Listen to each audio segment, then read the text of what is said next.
যোৰহাটৰ নাওশলীয়া গাঁৱৰ নামঘৰত ১ নৱেম্বৰৰ পৰা ৮ নৱেম্বৰলৈকে অনুষ্ঠিত কৰা হৈছে এক অনন্য ধৰ্মীয় অনুষ্ঠান অবিৰত ভাগৱত পাঠ। জয়হৰি প্ৰাথমিকৰ আইমাতৃচৰাৰ উদ্যোগত আৰু নাওশলীয়া গাঁৱৰ বাপ আই যুৱক যুৱতীসকলৰ সহযোগত এই অনুষ্ঠানটি সম্পূৰ্ণৰূপে মহিলাসকলেই পৰিচালনা কৰিছে। উল্লেখযোগ্য যে সাধাৰণতে ভাগৱত পাঠ পুৰুষসকলে সংগঠিত কৰা দেখা যায়, কিন্তু যোৰহাটৰ নাওশলীয়া গাঁৱৰ এই উদ্যোগে প্ৰতিপাদন কৰিছে এক নতুন দৃষ্টান্ত, য'ত ৭ দিন ৭ ৰাতি অবিৰত ভাগৱত পাঠ কৰে গাঁৱৰ মহিলাসকলে। এই পবিত্ৰ অনুষ্ঠানত স্থানীয় মহিলাৰ লগতে অসমৰ বিভিন্ন প্ৰান্তৰ পৰা অহা মহিলাসকলে অংশগ্ৰহণ কৰিব।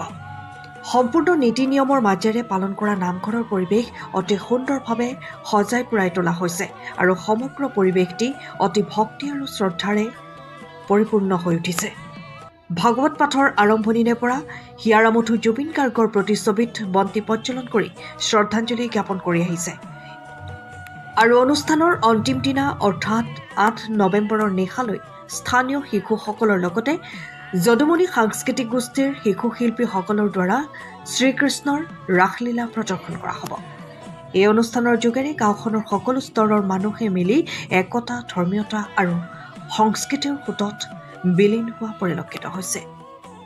যোৰহাটৰ পৰা অনুপম বৰা ৰিপৰ্ট, পোহৰ টিভি। চাওক, কোৱা আছে যে প্ৰকৃতি পুৰুষ হৈবা এক মত তেহে সিজিব হৈবা এক মতি তেহে সিজিব হৰিত ভকতি। গতিকে পুৰুষসকলৰ লগত যদি প্ৰকৃতিকো যদি আমি একেলগ কৰি আগবাঢ়ি নাযাওঁ, তেতিয়াহ'লে এই ভকতি সম্পূৰ্ণৰূপে হোৱা বুলি কেতিয়াও ভাবিব নোৱাৰে। এতিয়া কথা হ'ল কি, এই যে ভাগৱত ভাগ, এক বৈকুণ্ঠৰ কল্পতৰু ভাগৱত ভাগ হৈছে আপোনাৰ গৃহস্থ ধৰ্ম, সামাজিক ধৰ্মকে আদি কৰি সকলোবিলাকে সামৰি পেলাই এই ভাগৱত ভাগ। এই ভাগৱত ভাগ আমি পৰম পুৰুষ পৰমেশ্বৰৰ মুখৰ পৰা ওলোৱা 4টি শ্লোকৰ পৰাই এই ভাগৱত ভাগৰ উৎপন্ন হৈছে। তাৰপিছতে বিভিন্ন প্ৰকাৰে ব্যাখ্যা কৰি পেলাই এই ভাগৱত ভাগতে সম্পূৰ্ণ এটা মানৱ জীৱনৰ এটা কি হৈছে আপোনাৰ পথ দিয়া আছে, আধ্যাত্মিক পথ ইয়াত সম্পূৰ্ণৰূপে পোৱা যায়।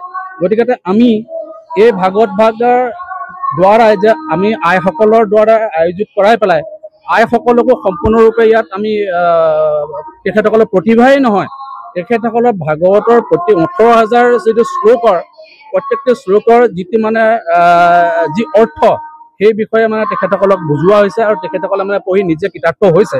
আৰু এতিয়া কি হ'ল, তেখেতসকলে গোটেই ভাগৱত ভাগৰ আমি সকলোৱে কৈ থাকোঁ যে এই ভাগৱত ভাগতে সকলো পায়, সকলো বস্তু পায়। গতিকে তেখেতসকলে নিজে এই ভাগৱত ভাগ অধ্যয়ন কৰি পেলাই পাঠ কৰি পেলাই সেই সকলোবিলাক বস্তু বুজিছে। আৰু আমি ভাবিছোঁ যে এয়াই আমাৰ আইসকলৰ আধ্যাত্মিক যিটো মানে ভক্তি, সেইটো আৰু আগবাঢ়ি যাব।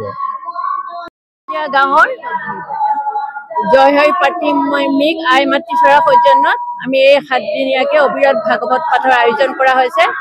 তাৰ দ্বাৰা যে আইসকলে বহুত দিনৰ পৰা মনত তেওঁলোকে সাঁচি থোৱা প্ৰতিভাখিনি বিকাশ কৰিবলৈ অকণমান সুবিধা পাইছে। আৰু তাৰ দ্বাৰা যে আমি এই গাঁওবাসী, সমস্ত গাঁওবাসী আৰু আই মাতৃসকলে ভকত বৈষ্ণৱক শুশ্ৰূষা কৰিবলৈ পাই আমাৰ অশেষ কৃতাৰ্থ হৈছোঁ বুলি আমি নিজকে অনুভৱ কৰিছোঁ। তাৰ দ্বাৰা যে আমাৰ সকলোৰে হৃদয়ত যে ৰাম নাম প্ৰকাশ হৈ যে আমি সকলোৰে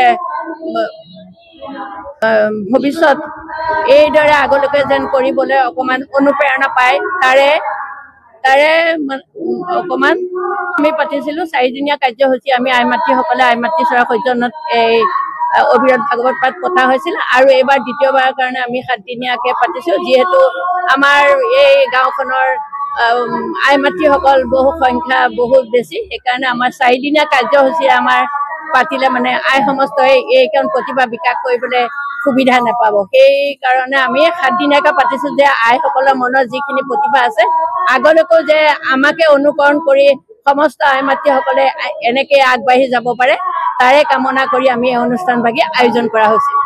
আমি 7 দিনীয়া কাৰ্যসূচী অবিৰত ভাগৱত পাঠৰ আয়োজন কৰা হৈছিলে। কাইলৈ আমাৰ অনুষ্ঠানভাগি আগবঢ়াই নিয়াত ইমানখিনি সহায় কৰিছে। আমাৰ এই জয়হৰি প্ৰাথমিকৰ সৌজন্যসমূহ পাই সহযোগত আমি অবিৰতভাৱে 7 দিনীয়াকৈ ভাগৱত ভাগি আমি অনুষ্ঠান আৰম্ভ কৰিছোঁ। বহুত দূৰ দূৰণিৰ পৰা আমাৰ আইসকল আহি ইয়াত ভাগৱত পাঠ কৰিছেহি। আমাৰ বহুত ভাল লাগিছে। আমি গুৰুজনাৰ নীতি আদৰ্শৰে যাতে আমি আমাৰ একেডাল এনাজৰীয়ে বান্ধ খাই আমি বিশ্ব দৰবাৰত যাতে আমি গুৰুজনাৰ নীতি আদৰ্শবিলাক জীয়াই ৰাখিব পাৰোঁ, তাৰে কামনাৰে আমি আজি এই অনুষ্ঠানভাগি আয়োজন কৰা হৈছিলোঁ। সেইকাৰণে আমাৰ বহুত ভাল লাগিছে। প্ৰথমবাৰ এই আমি অনুষ্ঠান পাতিছোঁ 7 দিনীয়াকৈ।